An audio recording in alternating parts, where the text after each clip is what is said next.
प्यारे दोस्तों, नमस्कार। हम प्रश्नों के माध्यम से वर्णों के बारे में पढ़ते आ रहे हैं। आज मैं आपको पृष्ठ संख्या 5 में जो प्रश्न हैं उन प्रश्नों के बारे में आपको बताता हूँ। और आप शायद भूल जाते होंगे, इसलिए मैं आपको कहता हूँ कि आप जो है शुरू में ही सब्सक्राइब करने का प्रयास करें, कोशिश करें, और ताकि आप भूलें नहीं बाद में। पूरी वीडियो देखें और फिर लाइक भी करें। आपके लिए बहुत बहुत धन्यवाद। देखिए, हमारा पहला प्रश्न है, द्वित्व व्यंजन किसे कहते हैं? तो द्वित्व व्यंजन क्या है कि किसी व्यंजन का लगातार आधे और पूरे रूप में आना। मतलब जब कोई व्यंजन लगातार 2 बार प्रयोग होता है, जैसे कि पक्का, कच्चा, गन्ना, अन्न, रस्सा, इस तरह के जो शब्द होते हैं उनमें जो अंत में जो शब्द आए जो कि डबल हैं, दो दो हैं, डबल ना, डबल का, डबल सा, इस तरह से आते, तो इनको हम कहते हैं द्वित्व व्यंजन। इसके बाद में आता है आपका महाप्राण व्यंजन कौन से होते हैं। तो जैसा कि मैंने आपको स्वरों में भी बताया था कि महाप्राण और अल्प प्राण। महाप्राण में क्या होता है कि इसमें जो हवा है मुंह की वो अधिक प्रयोग होती है, और इसीलिए इनको हम महाप्राण व्यंजन कहते हैं। ये हमारे व्यंजन है, यानी सभी वर्गों के द्वितीय एवं चतुर्थ वर्ण, यानी खा, छा, ठा, था, फा, घा, झा, ढा, धा, भा, श, ह, सा, ह, ये जो हैं हमारे महाप्राण व्यंजन हैं। इनकी संख्या है 14। अगर प्रश्न आता है, वो कहे इनमें से अगर किसी भी वर्ण को अगर वो रखता है, कहता है कौन सा वर्ण महाप्राण व्यंजनों की श्रेणी में आता है, इनमें से अगर आपको कोई भी मिले तो आप उसको टिक कर सकते हैं।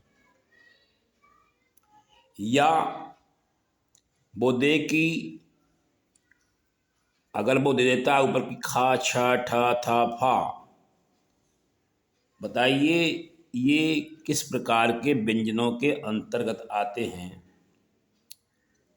तो उसमें अगर विकल्प है महाप्राण तो आप महाप्राण को टिक करें।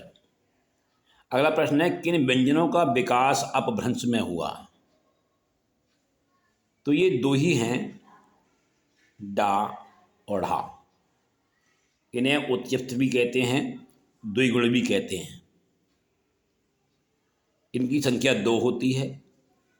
अगर प्रश्न आता है कि डा या ढा ये किस प्रकार के व्यंजन हैं, तो इसका उत्तर यही होगा, ये द्विगुण या उत्क्षिप्त, जो भी विकल्प हो वो आप चुनेंगे। इसके बाद में आता है अघोष व्यंजन कौन से होते हैं। तो ये वे व्यंजन होते हैं जिनके उच्चारण में आवाज़ में भारीपन कम होता है, जो सीधे सीधे सरल होते हैं। अब इसमें क्या है, प्रत्येक वर्ग का प्रथम वर्ण यानी का, चा, ता, टा, प, प्रत्येक वर्ग का द्वितीय वर्ण ख, छ, थ, ठ, फ, और उष्मक व्यंजन श, स, सा। तो ये जो हैं इतने व्यंजन जो हैं ये हमारे ये अघोष व्यंजन के अंतर्गत आते हैं। अगर प्रश्न आता है कि श किस प्रकार का व्यंजन है और उसमें कोई अगर विकल्प है अघोष, तो आप उसको भी टिक करें। इनकी संख्या 13 होती है और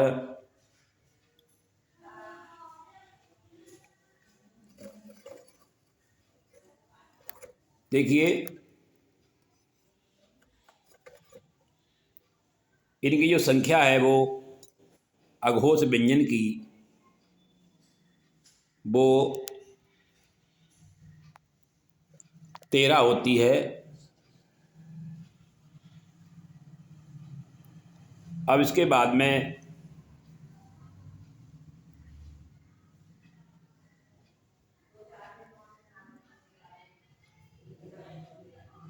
आता है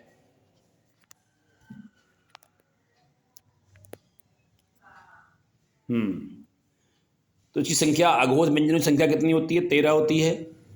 अब आता है हमारा सघोष व्यंजन कौन से होते हैं? तो सघोष व्यंजन वे होते हैं जिनमें आवाज़ भारी होती है, आवाज़ में कंपन होता है।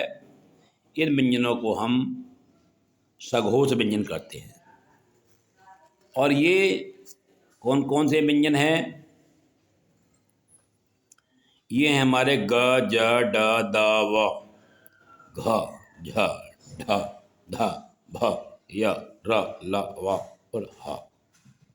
ये हमारे सघोष व्यंजन कहलाते हैं। इनकी संख्या 15 है। उसके बाद में आता है स्पर्श संघर्षी व्यंजन कौन से होते हैं? देखिए इन व्यंजनों को कई कई वर्गों में जैसे बांटा है, कई कई क्या ये वर्गीकरण कई तरह से किया गया है इनका, उसी प्रकार से इनके नाम रख दिए गए हैं। तो आप इसी से विचलित बिल्कुल ना हों और उचित इनका उत्तर देने का प्रयास करें। अब आता है आपका स्पर्श संघर्षी व्यंजन कौन से होते हैं? स्पर्श संघर्षी मतलब ये भी व्यंजन हैं जिनके उच्चारण में वायु घर्षण के साथ बाहर आती है। च, छ, ज, झ, य। यदि ये आपके जो व्यंजन हैं ये सभी चा वर्ग के व्यंजन हैं और ये स्पर्श संघर्षी व्यंजन कहलाते हैं। उसके बाद में अगला है नासिक के व्यंजन कौन से होते हैं? अब नासिक के तो स्वाभाविक सी बात है, आप खुद समझ सकते हैं कि जो ये ऐसे व्यंजन हैं जिनको उच्चारण करने में जो हवा होती है वो नाक से निकलती है और ये सभी वर्गों के पंचमाक्षर होते हैं। इसके बाद में आगे आता है लुंठित व्यंजन कौन से होते हैं? तो लुंठित व्यंजन जो हैं इन व्यंजनों के उच्चारण में जीभ तालु से लुढ़ककर स्पर्श करती है। जैसे कि ये रा, रा जो है वो लुंठित व्यंजन की श्रेणी में आता है। अगर कहीं पर प्रश्न आता है कि लुंठित व्यंजन है और उसमें 4 विकल्प दिए हुए हों और अगर रा दिया हुआ है तो आप उसको मार्क करें, ये आपका लुंठित व्यंजन है। इसके बाद में आता है पार्श्विक व्यंजन कौन से होते हैं? तो ये कौन से व्यंजन है? इन व्यंजनों के उच्चारण में जीभ तालु से छूती है पर वायु बराबर से निकल जाती है। ये है आपका ला। दोनों बहुत अच्छे प्रश्न हैं ये, इनके बारे में भी प्रश्न हो सकता है और इसके बारे में भी प्रश्न हो सकता है, तो इसको ध्यान दें। ये ला है। अगर क्वेश्चन आता है कि ला किस श्रेणी के व्यंजन में आता है और उनमें एक विकल्प है पार्श्विक व्यंजन, तो आप उसी को मार्क करें। तो भाइयों ये एक प्रश्न आज आपका पूरा हुआ, 5वां प्रश्न। मुझे आशा है कि आपको अच्छा लगा होगा और मुझे आप लोगों से यही आशा है कि आप इनको पढ़ते रहिए, समझते रहिए और ये तरीका आपको अच्छा लगेगा। धन्यवाद।